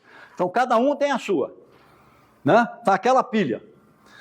Em 2 minutos, agora cada um de vocês vai separar do bolão que está aqui, uma pilha desse tamanho, os objetos segundo a cor que lhe foi designada. É braço cruzando com braço, aquela confusão, esparroda objeto para cá, esparroda para lá. 2 minutos, está todo mundo com seu montinho aqui. Todo mundo com seu montinho aqui. Aí, a segunda etapa da brincadeira. Você vai separar do seu montinho, quais são os objetos que são lisos. Quais são os objetos que são ásperos, como se fosse uma lixa? Quais são os objetos que têm pontinhas arredondadas? Quais são os objetos que são quais são os objetos que têm madeira? Você separa por tipo de objeto. Se for possível, você separa também por tipo de textura, mas pelo menos vão simplificar. Vocês vão separar por tipo de material, para simplificar. Vocês vão separar o que é de madeira, de plástico, de papelão, de cartolina, de vidro não cortante, disso e daquilo. Se tiver, separa. Separa. Agora, vamos juntar tudo de novo? Vamos, juntar tudo de novo. Para cada aluno, isso foi um teste, cada aluno vai receber uma textura, liso, côncavo, convexo, explica para o aluno o que é, né? Que essa palavra é complicada e não tem sinônimo dela. Então explica, é assim, tem pontinha, tem isso e tal. Vamos separar? Cada um, aquela confusão, separaram tudo.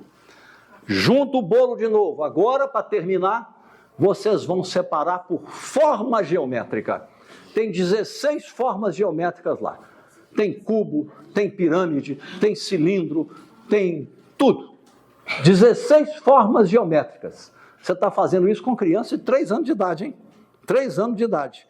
Ela não sabe o que é forma geométrica, ainda não identifica formas geométricas, talvez 2 ou 3 ou 4, mas vai trabalhar com 16. Com 16. E cada um separa segundo a forma geométrica que lhe foi atribuída, no tempo marcado. Foi uma brincadeira? Foi. Agora, usem aquele mapa que eu apresentei na primeira projeção, aquele mapa cognitivo.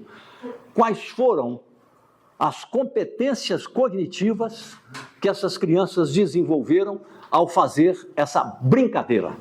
Além da sociabilidade, da interação, da cooperação e assim por diante, né? Então, são coisas... Você vai fazer isso na terça-feira, então você vai precisar daquele material, não vai? Então você tem que acertar isso com a pedagoga, porque pode ser que uma outra colega também queira usar aquele material, coincidentemente, na terça-feira. Então eu tenho que planejar. Eu não posso entrar na sala de aula... O que eu vou fazer agora com as crianças? Ontem o que eu fiz? Pelo amor de Deus, fique em casa. Fique em casa. Vai ser um tormento. As crianças percebem, gente. O aluno percebe. Ou é sério ou não é sério. Não tem jeito. É por isso que é importante o planejamento colegiado, coletivo, a cooperação, um ajudar o outro. Porque tem uns que têm muita habilidade para isso, didática, outros não têm, mas vão aprender. Eu posso assistir à atividade que você vai trabalhar com essas bolas, esses objetos coloridos? Eu quero ver como é que você faz. Até filmo no meu celular, eu vou lá e vejo. Depois em casa eu vou testar e vou aplicar na minha sala de aula. Agora, chega lá, o que eu vou fazer hoje? Não é possível. Eu já vi isso acontecer. Eu saí, falei com a pedagoga, convida a professora para ir para a biblioteca, você vai para a sala de aula, crie uma atividade, porque vai ser um constrangimento só para a professora e para os alunos. Agora, não estou criticando a professora, estou criticando mais a diretora e a pedagoga. Por que permitiram que isso acontecesse? Porque não tem autoridade. Se não tem autoridade é porque é uma fraca. E lugar de fraca não é na direção de escola. Lugar de fraca não é coordenação pedagógica de escola. Porque tem hora que a coordenadora pedagógica, por mais elegante, mais educada, mais sensível, mais cooperativa e mais amiga que ela seja, ela tem que garantir que vai acontecer e você não tem escolha, você tem que fazer, porque é obrigação sua. É o acordo que nós temos, é um direito do aluno. Você não tem a opção de não fazer aquilo que é seu dever. Agora, se você tem uma pedagoga fraca, uma diretora fraca, vai ser uma escola fraca, que é uma cadeia de fraqueza. Ninguém cobra de ninguém, não tem compromisso e a coisa acontece de qualquer maneira. E vamos falar claro. E acontece. E acontece. Com mais frequência do que a gente pode imaginar. Então o que eu sou? Eu sou professor ou sou um arranjador que chego lá e vejo como é que eu faço? Como é que eu vou chegar aqui, vocês fazendo um sacrifício de virem aqui, a rede inteira reunida, e eu não tenho o que apresentar para vocês? Eu não tenho um planejamento de trabalho para vocês? Eu não tenho uma contribuição que realmente vale a pena vocês estarem aqui? Porque isso aqui é uma contribuição intelectual, pedagógica, didática, de aprendizado que eu vou levar para as minhas práticas, para a escola e para a minha vida? Né? Bom, então a indicação das habilidades que as crianças deverão aprender e desenvolver. Portanto, as atividades deverão ser programadas e apresentadas segundo cada habilidade ou combinação de habilidades. Meio ponto. 2. A descrição dos recursos didáticos que serão utilizados na sala de aula e em outros espaços escolares com a turma, incluídos os recursos audiovisuais. Meio ponto. 3. A descrição da sequência de atividades, as sequências didáticas, que o professor pretende aplicar na sala e em outros espaços escolares. Você pode trabalhar um tempo na sala, um outro tempo no outro local, enfim. Meio ponto. 4. A matriz de registros deverá reservar um espaço para as observações do professor, concernentes à qualidade do aprendizado desenvolvimento da criança, segundo as habilidades trabalhadas na semana. Quando chegar na sexta-feira, você tem um registro. Pode ser uma matriz, a primeira coluna, os nomes das crianças, e você tem lá as habilidades trabalhadas. E você tem um código, né? Você pode botar A, B, C, D. A, excelente, tal, B, proficiente, C, intermediário e D, não alcançou. Coisa desse tipo, né? E você até colore em cores, você tem uma matriz colorida. Quão bem a criança progrediu nessa semana de acordo com as habilidades trabalhadas em sala de aula, conforme o planejamento didático feito e que discrimina quais são as habilidades.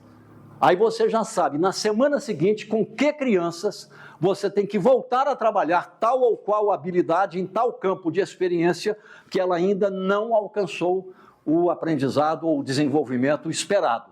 Se você não fizer esse registro semanal, como é que você entra na semana seguinte? Você não tem memória suficiente para catalogar todas as informações e ter a tempo e a hora o diagnóstico, a descrição e o diagnóstico do aprendizado de cada criança. Isso aqui que eu estou falando é uma página no seu computador. É uma matriz que você só vai variar a semana e o registro de quão bem a criança e as habilidades, quão bem as crianças estão desenvolvendo a habilidade. Se você faz isso toda semana, ao final do mês você tem 4 semanas que lhe proporcionam apreciar com mais fidedignidade, com mais concreticidade, o progresso, o desenvolvimento integral da criança por campo de experiência segundo as habilidades.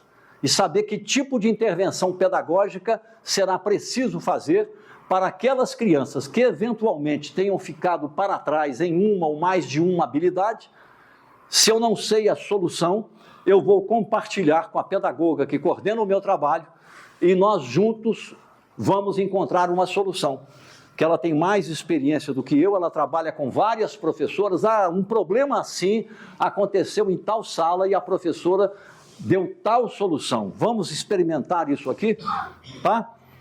Então, só para fechar. Ô, João, no caso do berçário, a criança vai estar em desenvolvimento, né? Porque a criança não fala. A gente descobre, assim, algumas coisas que elas fazem. A gente conta história, é tudo mínimo. Quando é berçário. Isso. Aí a gente vai avaliar por essa etapa, É, né? Por isso que as habilidades descritas para o berçário levam em conta que essa criança ainda é um não falante no campo da oralidade, mas é um falante no campo das expressões. Chora, ri, gesticula. Hein? Não, ela se expressa por emoção. Isso, as emoções, principalmente as emoções, né? Então você está trabalhando com o berçário. Se a leitura que você faz da criança no mundo é através das emoções que ela expressa, você tem algo mais magistral, mais magnífico, mais espetacular do que você aprender a ler as emoções da criança e saber orientar. Olha que coisa maravilhosa. Olha que coisa maravilhosa. Algumas eu consigo. Aí tem gente assim, não, o berçário é só dar banho, Não. botar musiquinha, não sei o que, botar para dormir, dar comida. Não. Só. Primeiro, como se isso fosse só, né? Enfim, ler as emoções. É que a gente trabalha muito a mímica, trabalha também a oralidade, que são as musiquinhas, o corpo, gesto e movimento. Muito a socialização, as brincadeiras, porque tem as questões das mordidas, né? A gente tentar atender isso também. Aí, tá vendo como é que é importante esse diálogo? Uma pessoa menos experiente conviver com uma pessoa mais experiente. Na realidade, trabalha todos o campo, trabalha todos, não vai puxar na outra. Né? Porque você trabalha o brinquedo, você trabalha corpo, você trabalha o corpo, gesto, movimento, trabalha a oralidade. Né? Aí, sem falar que tem o horário do lanche. Né? O momento de fazer a filhinha com eles, ensinar eles a fazerem a filhinha, tem uns que conseguem, tem outros que não. Quando conseguem, a gente pede para dar as mãozinhas. Aí eles vão vivenciando foto com a coleguinha. Mas é muito bom. Bom, então com isso, o que nós temos? Essa medida número um, ela vale no total. Vamos ver aqui. 1 ponto, 2 pontos, mais 2, 4. A medida número 1, de um total de 17 pontos do indicador 1, ela vale 4 pontos. Vocês viram para 4 pontos a quantidade de detalhe que nós trabalhamos aqui? De meio em meio ponto para quê? Para fatiar o queijo e facilitar para vocês a visualização do passo a passo, na esfera de planejamento semanal, de atividades baseado o planejamento na seleção das habilidades. Uma coisa é selecionar as habilidades. O computador faz isso. O computador pega 40 semanas letivas do ano e os conjuntos de habilidades por campo de experiência. Ele então vai relacionar a cada semana, na sequência lógica das habilidades, as habilidades. O computador faz isso. O que o computador não faz é a didática, que é onde está a alma do trabalho do professor. Dadas essas habilidades que nós selecionamos, como é que vamos trabalhar essas habilidades em sala de aula? São as sequências didáticas, que envolvem atividades, que jogo, que brincadeira, e os recursos. Recurso didático, recurso pedagógico, recurso audiovisual, recurso tecnológico. Recurso humano. Recursos humanos, né? Ok?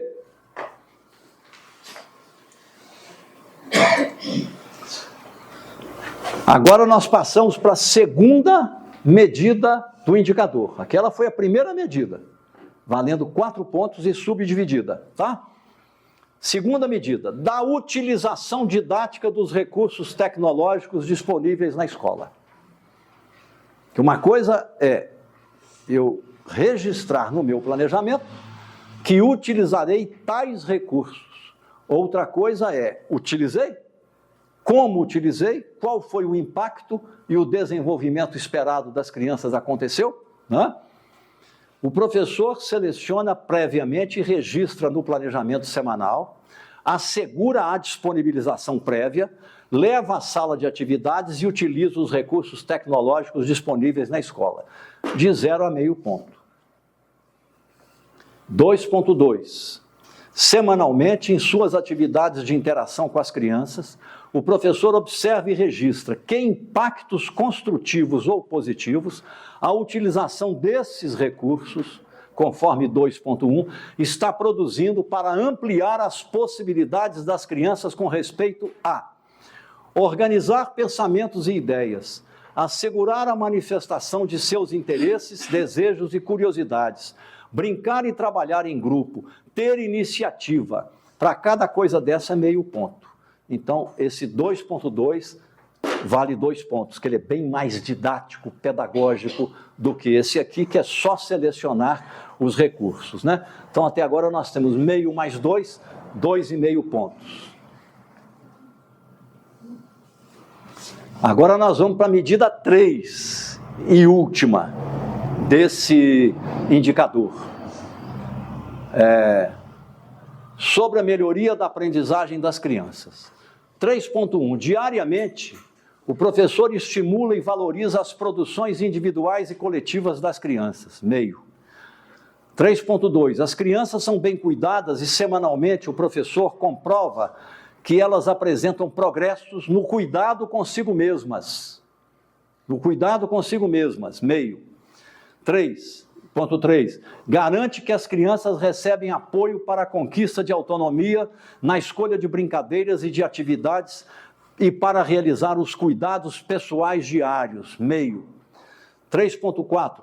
Observe e garante que as atividades realizadas criam condições para as crianças aprenderem a opinar e a considerar os sentimentos e a opinião dos outros sobre um acontecimento, uma reação afetiva, uma ideia, um conflito. Meio. 3.5. Continuamente observe e demonstra que, através das brincadeiras, as crianças aprendem mais sobre o mundo e suas relações. Meio. 3.6. Continuamente, isso tudo tem a ver com as habilidades, né? Obviamente. Continuamente observa e comprova que, através das brincadeiras, as crianças surpreendem-se mais consigo mesmas e com os outros. Isso aqui está como uma das habilidades de o eu, o outro e o nós. 3.7. Continuamente observa e comprova que propicia às crianças espaços de construção de conhecimentos e de cultura com seus pares. Meio ponto. Meio, 1,5, 2, 2,5, 3, 3,5. Vale essa medida do indicador.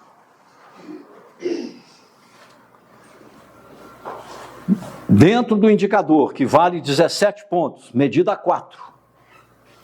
Atitudes de inovação do professor. 4.1. Empenha-se em conhecer experiências didáticas exitosas, sites, publicações especializadas, estudos de caso, seminários e oficina.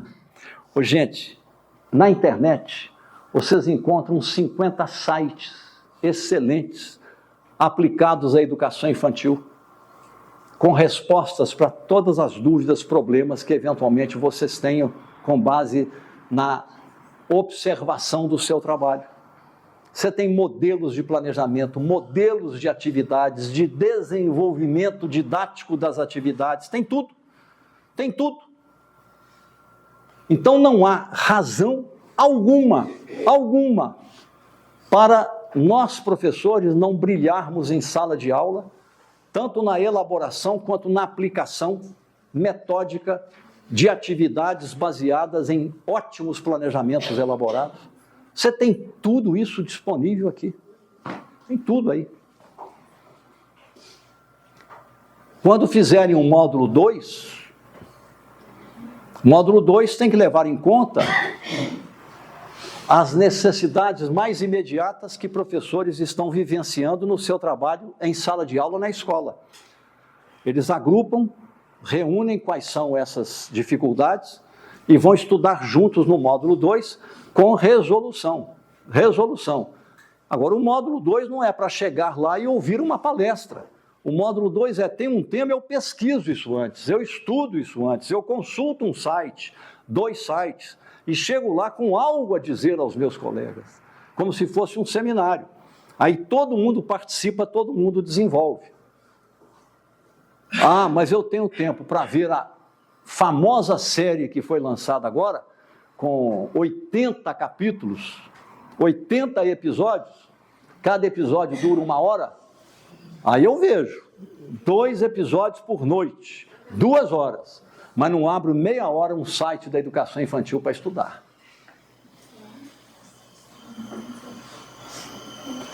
Eu estou falando de coisas estranhas ou estou falando de coisas familiares? Acontece.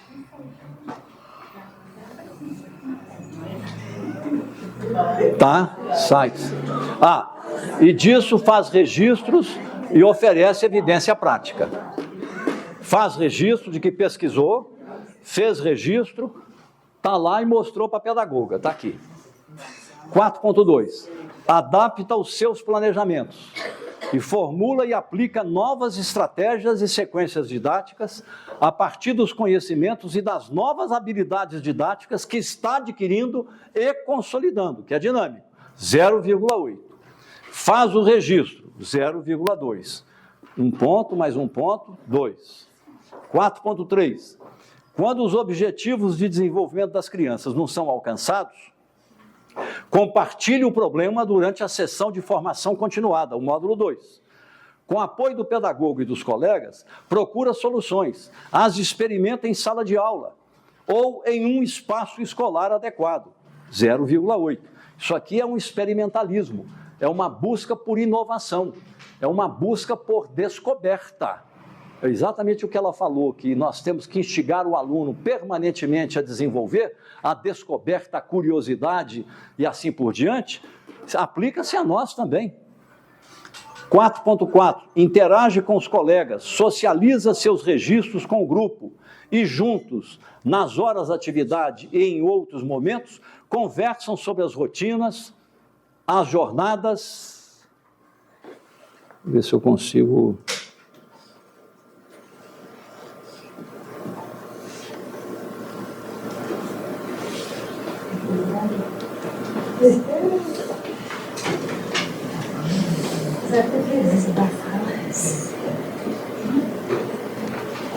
Não tem uma barra de rolagem aqui, não.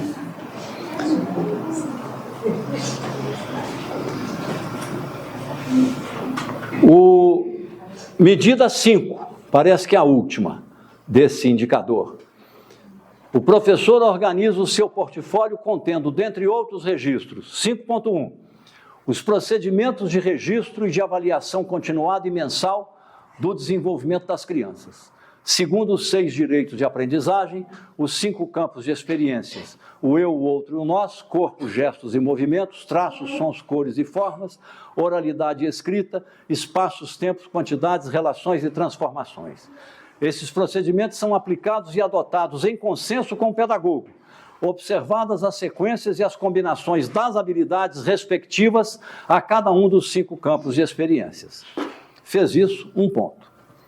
5.2. Seu portfólio contém notas sobre as horas, atividades semanais, ou módulo 2, ou quinzenais, de que participa, indicando os assuntos tratados. Eu vou para o módulo 2 e eu não faço uma memória da minha participação, eu tenho que botar a data, o assunto tratado, como foi a minha participação, a minha preparação e o que nós aprendemos naquela rodada de módulo 2. Em tese, se eu tenho uma sessão de módulo 2 por semana ou por quinzena, vamos dizer por quinzena, eu tenho 2 por mês. São 10 meses, eu tenho 20 sessões de módulo 2. Isso me dá um currículo. Amanhã eu vou me inscrever em alguma coisa, isso vira um currículo. Eu estudei 20 temas durante o ano de 2025 em seminários de módulo 2 dessa maneira. E tive participação direta, produzindo texto, ou expressando oralmente, ou fazendo uma comunicação em 4, assim por diante.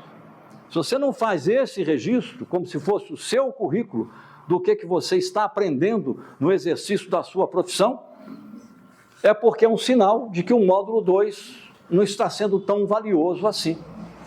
Então, a coordenadora pedagógica precisa, metodologicamente, introduzir uma matriz que a professora, professor participante de cada sessão preencha do modo dela, a respeito da validade daquele módulo 2. Ô, João, esse módulo 2 vai ser aprovado em 2026?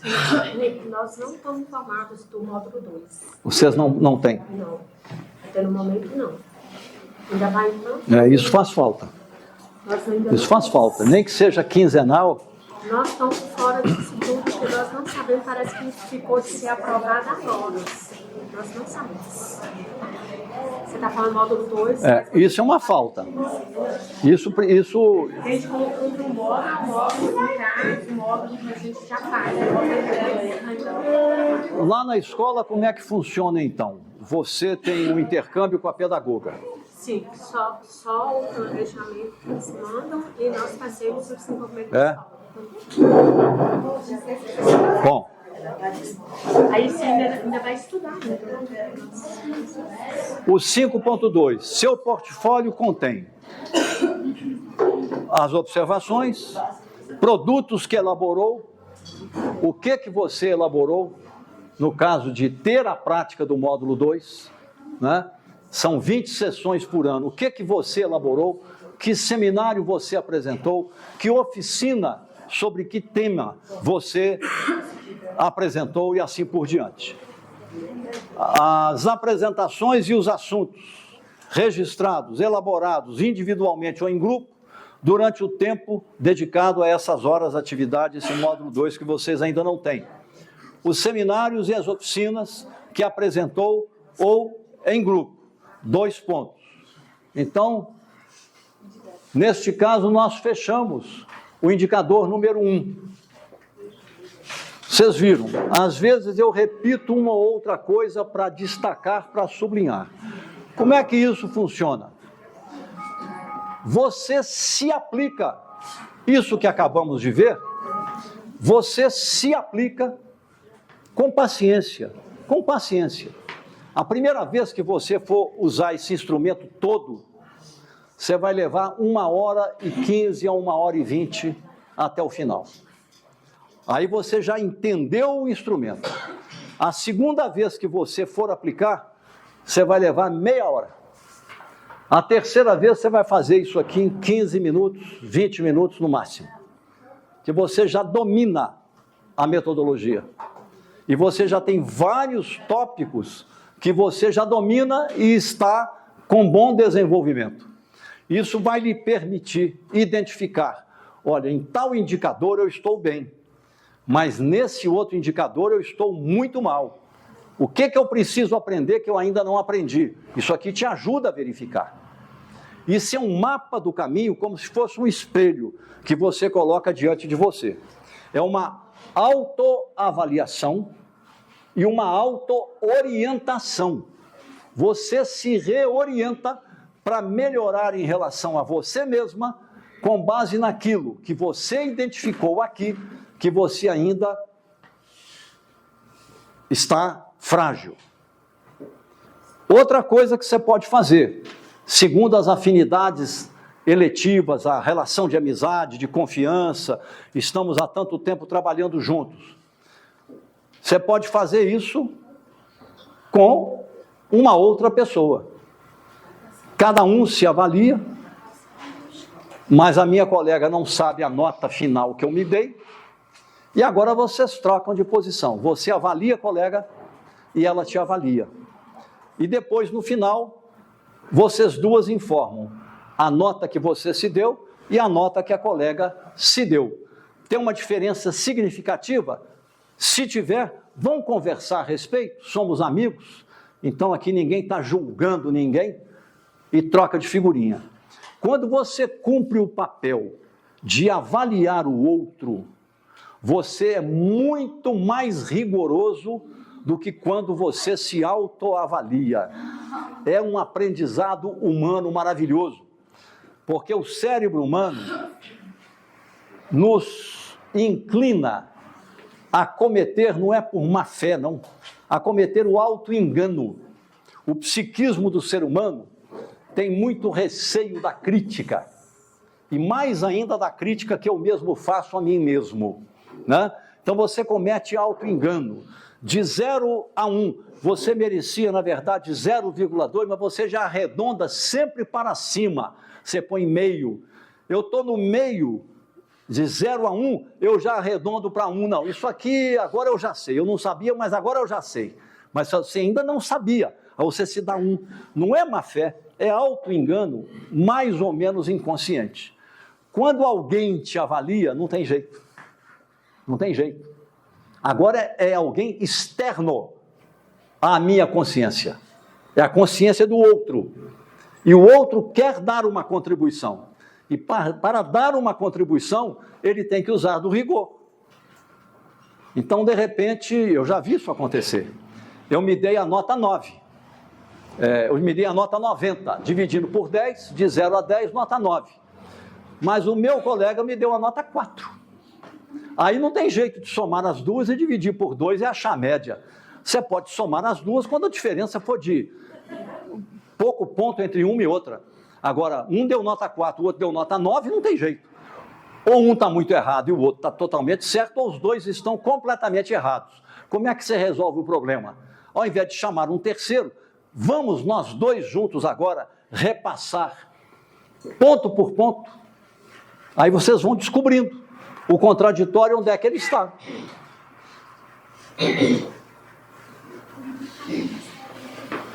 Por que é difícil generalizar isso na escola? Por causa dos acordos que as pessoas fazem entre si. Se vai avaliar institucionalmente desempenho, a avaliação para valer, ela tem que ser universal. Então, se a professora e o professor será avaliado, a pedagoga também tem que ser avaliada. Se o professor e a pedagoga vão ser avaliados, a diretora também tem que ser avaliada. Se a diretora vai ser avaliada, a escola como instituição tem que ser avaliada. Se a escola vai ser avaliada, a secretaria também tem que ser avaliada. Qual que é a nota da secretaria para a educação infantil? É a média das notas que as escolas de educação infantil alcançaram. Qual que é a nota da escola de educação infantil? É a média das notas que os professores alcançaram. Essa é a nota do diretor, essa é a nota do pedagogo. Não adianta o diretor ser brilhante intelectualmente e tudo mais. Qual que é a nota média das professoras e professores da escola, de 0 a 10? Se é nota 6, a nota do diretor é 6. É 6, não é 8. Então não adianta a pedagoga dar ao diretor a nota 9, e o diretor de volta dar em homenagem à nota pedagoga a nota 9. Não adianta. Não adianta. Não adianta.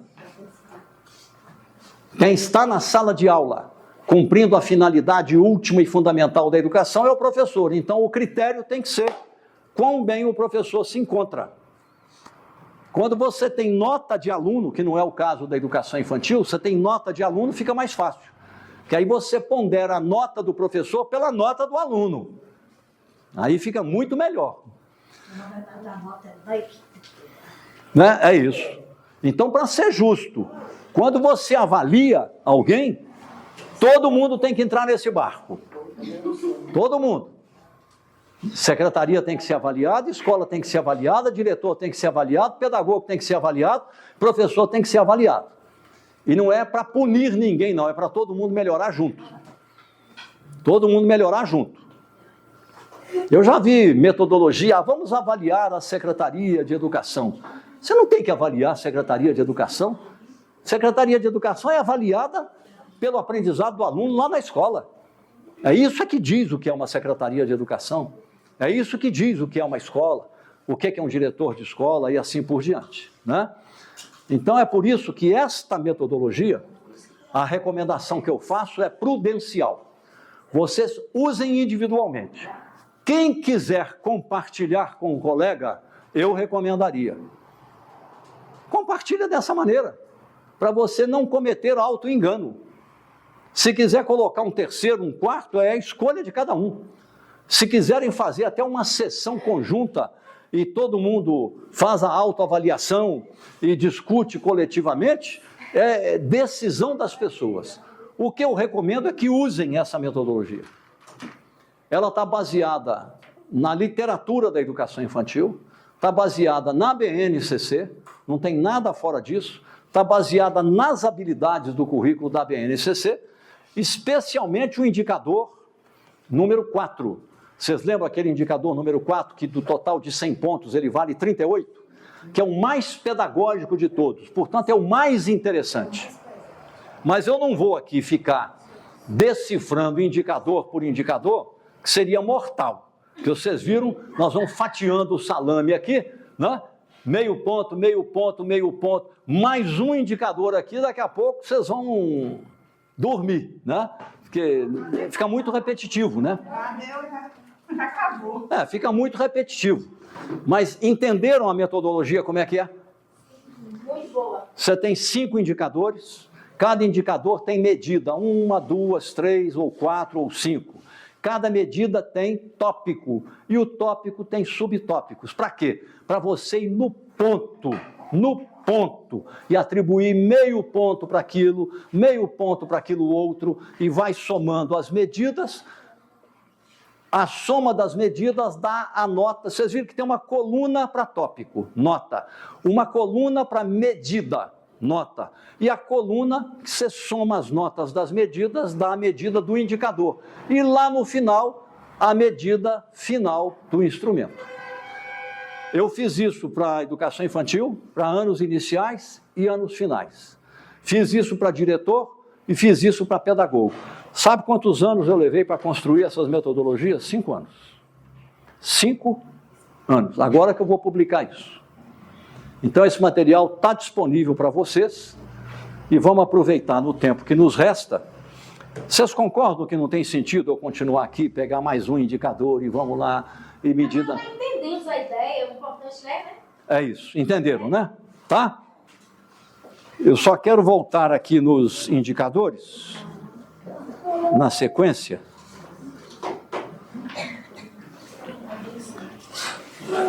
Esse indicador número 4, as práticas pedagógicas, a ação intencional e registro das práticas pedagógicas para crianças de 0 a 2 anos e 11 meses e de 3 anos a 5 anos e 11 meses de idade, elaboração do portfólio de cada criança pelo professor. Esse é o mais interessante, é o mais pedagógico, ele responde por quase 40% do total de pontos. Tá ok? Bem, eu vejo dentro das minhas possibilidades e os meus limites, que eu trabalho muito mais em ensino fundamental, ensino médio, ensino universitário, mas há algum tempo eu venho estudando educação infantil. A melhor contribuição que eu pude oferecer para os colegas que trabalham na educação infantil foi tentar pegar o currículo da BNCC e a literatura teórica e transformar isso em metodologia. É a contribuição que eu posso oferecer. Tem uma outra questão que continua sendo muito polêmica na educação infantil. Eu tive muita dúvida durante muito tempo, mas hoje eu não tenho mais dúvida, não. É a questão seguinte: deve-se ou não avaliar o desenvolvimento da criança na educação infantil? Usando A, B, C, D, né, com as qualidades que cada referência dessa tem. A imensa maioria das pessoas diz espontaneamente que não. Aqui não é ensino fundamental, aqui não é ensino médio, certo? Não é mesmo. Tanto é que nós não trabalhamos com disciplinas. Entretanto, considere uma coisa, usando A, B, C e D. Nós não temos 5 campos de experiências. Para cada um nós não temos habilidades. Nós não avaliamos no nosso trabalho toda semana quão bem cada criança adquiriu o domínio daquela habilidade, daquela outra habilidade. Quando nós falamos adquiriu o domínio pleno, adquiriu parcialmente e não adquiriu, o que é que nós estamos fazendo? Uma avaliação. A, B, C. Você pode até melhorar A, B, C, D, para ser mais rigoroso, né? Portanto, se nós colecionarmos as nossas avaliações semanais e chegarmos à marca bimestral, nós temos um contínuo de avaliações que nos proporcionam a possibilidade de, ao final do bimestre, dizer quão bem cada criança com a qual nós trabalhamos diretamente se encontra por campo de experiência e com relação àquelas habilidades que naquele momento foram trabalhadas.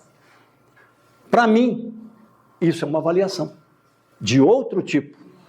Você não está avaliando conteúdo de disciplina, você está avaliando algo muito mais complexo, muito mais desafiador. Você está avaliando desenvolvimento integral e de modo integrado, em 5 campos de experiência. Fica essa reflexão, porque é uma questão ainda em aberto e o pessoal da educação infantil não chega a um acordo sobre isso. Não se trata de você avaliar com o propósito de aprovar ou não aprovar. Até porque a educação infantil nos ensinou uma coisa espetacular, que se o ensino fundamental fizesse igual, nós nunca mais precisaríamos usar a palavra aprovação ou a palavra reprovação. O que é? A educação infantil monitora o desenvolvimento integral da criança no dia a dia, semana a semana. Então, a educação infantil não deixa a criança ficar para trás. A intervenção é em tempo real. Ela é quase que todo dia. Então, não tem sentido você falar na educação infantil em aprovação, reprovação. Não se aplica. Então, quando eu falo em avaliação, é nesse sentido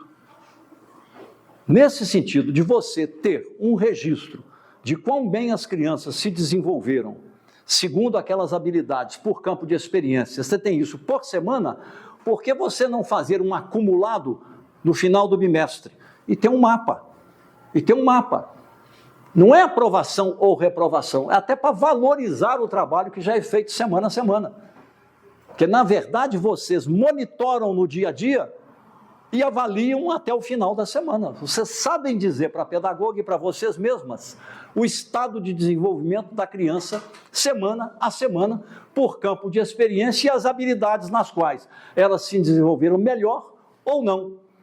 Ninguém está falando que tem que ser todo mundo igual, porque as crianças são as crianças, os ritmos são diferenciados, os fatores intervenientes, segundo cada perfil de família, variam notavelmente, mas tem um cânone.